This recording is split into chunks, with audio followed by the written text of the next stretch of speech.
ఉచిత పంటల బీమా పథకాన్ని నీరుగార్చిన కూటమి ప్రభుత్వం రైతులను తీవ్ర ఇబ్బందులకు గురి చేస్తుందని, ముఖ్యంగా చంద్రబాబు నాయుడు జగనన్నను చూసి నేర్చుకోవాలని YSR party Ongole assembly incharge Chunduru Ravibabu అన్నారు. స్థానిక ఆర్డీఓ కార్యాలయం వద్ద ఆర్డీఓకు వినతిపత్రం ఇచ్చి అనంతరం మీడియాతో మాట్లాడారు. ఈ కార్యక్రమంలో మాజీ మంత్రి ఆదిమూలపు సురేష్, బత్తుల బ్రహ్మానందరెడ్డి, బొట్ల రామారావు, కటారి శంకర్, వెంకటేశ్వర్లు, రమణారెడ్డి, బొట్ల సుబ్బారావు, వైఎస్ఆర్ పార్టీ మహిళా అధ్యక్షురాలు దుంప రవణమ్మ, మన్నం శ్రీనివాసరావు, లంకపోతు అంజిరెడ్డి తదితరులు పాల్గొన్నారు.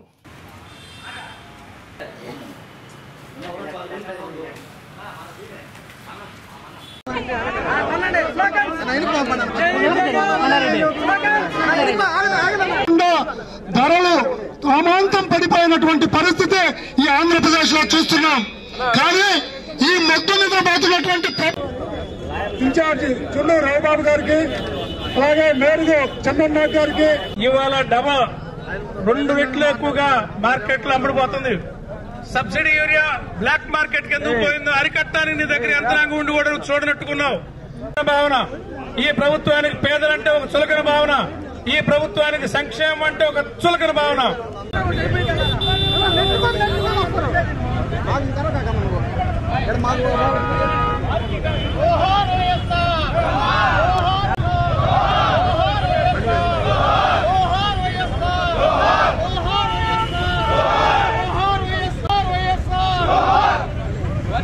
జగన్మోహన్ రెడ్డి గారి నాయకత్వం, వర్ధిల్లాలి జగన్మోహన్ రెడ్డి గారి నాయకత్వం.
సరిగా వాళ్ళు ఏదో అండ్లో ఉంటారు, ఫోకస్ లైట్ పడి ఉపయోగం తీసి అదే ముక్క తీసుకుంటా అయిపోద్ది.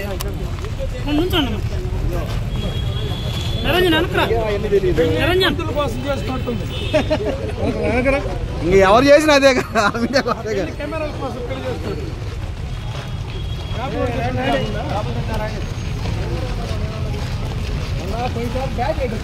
మేడం ఉందా? రవి గారు ఉన్నారు, మాట్లాడచ్చు.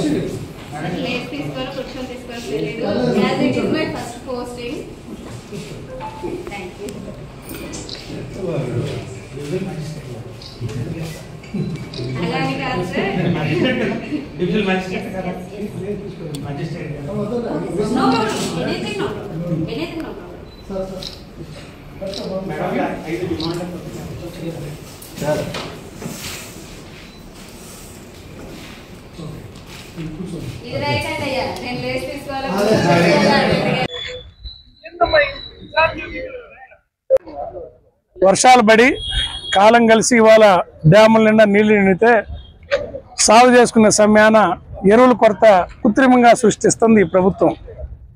కృత్రిమంగా సృష్టించడం అంటే సప్లై కావాల్సినంత ఇండెంట్ నేషనల్ గవర్నమెంట్కి చెప్పకుండా తక్కువ యూరియా తెప్పించుకొని అది బ్లాక్ మార్కెట్కి తరలి వెళ్తూ ఉంటే వీళ్ళు చోద్యం చూస్తూ వ్యాపారస్తులు కొమ్ముగాస్తూ 280 రూపాయలు 70 రూపాయలకి అమ్మాల్సిన యూరియా ఇవాళ 500 నుంచి 600 రూపాయలకు 500 నుంచి 600కి అమ్ముతా ఉన్నారు.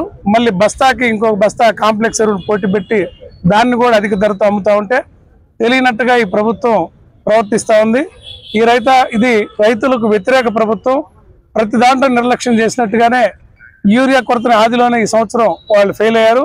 మొన్న వాళ్ళు ఇచ్చిన 7,000 రూపాయలు రైతులు కొనుక్కున్న యూరియాలకి అధికంగా చెల్లించే డబ్బుకే ఆ 7,000 సరిపోతున్నాయి, కానీ మీరు ఇచ్చిన డబ్బు నిష్ప్రయోజనం అని చంద్రబాబు గారికి తెలియజేస్తున్నా. పంటలకు గిట్టుబాటు ధరలు ఇవ్వడంలో ఫెయిల్ అయ్యారు. ఉచిత పంటల బీమా కార్యక్రమాన్ని మీరు నీరుగార్చడం వల్ల గత సంవత్సరం లక్షలాది మంది రైతులు నష్టపోయారు. జగనన్నను చూసి నేర్చుకోవాలని జగనన్న ఈ దేశంలోని ప్రప్రదంగా రైతు భరోసా కేంద్రాలు పెట్టి వాటి ద్వారా విత్తనాలు, ఎరువులు, పురుగు మందులు, అదేవిధంగా గిట్టుబాటు ధరలు, మన పంట ఎన్యుమరేషన్ చేయటం కానీ ప్రతిదీ ఒక బాధ్యతాయుతంగా ప్రవర్తించిన జగన్మోహన్ రెడ్డి గారిని చూసి నేర్చుకోండి. ఆ సిస్టమ్ను ఫాలో కమ్మని. మీరు ఫెయిల్ అయినందువల్ల రైతాంగం నష్టపోతుంది. ఇప్పుడిప్పుడే యువకులు కొంతమంది వ్యవసాయం వైపు మొగ్గుతున్నారు. ఉద్యోగాల కంటే వ్యవసాయం బెటర్ని. మళ్ళీ కాలం కలిసిలాగా చంద్రబాబు నాయుడు వచ్చాడు. మళ్ళీ వ్యవసాయం నష్టాలు బాట పట్టింది. మళ్ళీ ఉద్యోగాలు వేటలో ప్రజలు పడతారు. ఈ రాష్ట్రం పల్లెటూళ్ళు మళ్ళీ ఖాళీ అయ్యే పరిస్థితి కనపడుతుందని ఈ సందర్భంగా తెలియజేస్తాను.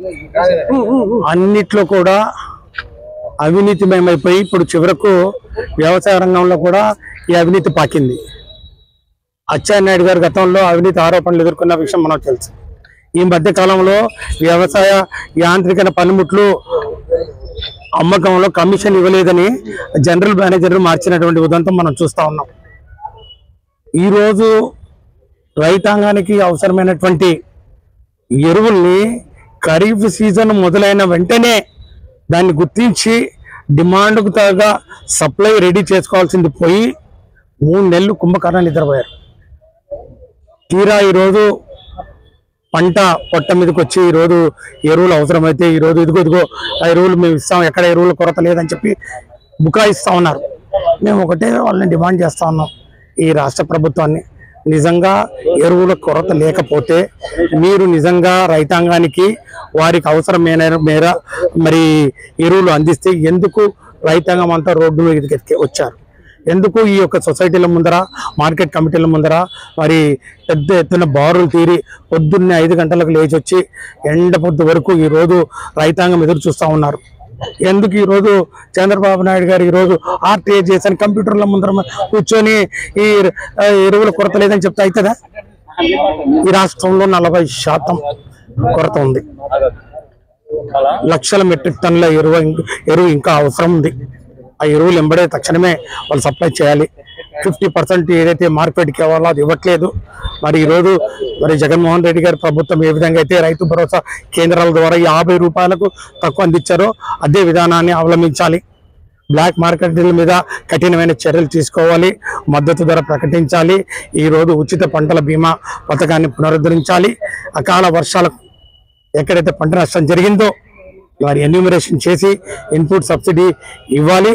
అంతే తప్ప ఈరోజు వాళ్ళకున్న పేపర్లు ఉన్నాయని చెప్పి పేపర్లలో శీర్షికల మీద శీర్షికలు రాసి ఎక్కడ మరి ఎరువుల కొరత లేదు, ఎరువులు చాలినంత ఉన్నాయి, ఇదిగో కాకినాడ పోర్ట్ నుంచి 10,000 టన్నులు, గంగవరం పోర్ట్ నుంచి 30,000 టన్నులు అని కబుర్లు చెప్తే కాదు. డిమాండ్ సప్లైకి సరిపడా ఎంత మరి ఈరోజు రైతులకు ఎరువు అవసరమో తక్షణమే అందించాలి. ఇప్పటికన్నా మేలుకొని కనీసం రబీ సీజన్కి ఇప్పుడు నుంచి ప్లాన్ చేసుకోవాలని మేము హితవు పలుకుతూ, వ్యవసాయ శాఖ మంత్రి పూర్తిగా రైతాంగానికి ఎరువులు సకాలంలో అందించడంలో వైఫల్యం చెందారు. ఈ కూటమి ప్రభుత్వం రైతాంగానికి పూర్తిగా వెన్నుపోటు పొడిచింది. వాళ్ళు ఇవ్వాల్సినటువంటి ఆ యొక్క ఇన్పుట్ మరి ఆ యొక్క డోసేజ్ ఏదైతే ఉందో 20,000 చెప్పి 2 సంవత్సరాలకు 40,000కు బదులు 7,000, 5,000 ఇచ్చారు. అది కూడా తక్షణమే మరి అందించాలని చెప్పి మేము డిమాండ్ చేస్తూ రైతుల పక్షాన నిలబడి పోరాటం చేస్తాం. ఈ ప్రభుత్వం మెడలు వంచైనా కూడా ఎరువులు ఖచ్చితంగా డిమాండ్ ఎంతైతే ఉందో అంతా సప్లై చేసేంత వరకు ఉద్యమిస్తాం.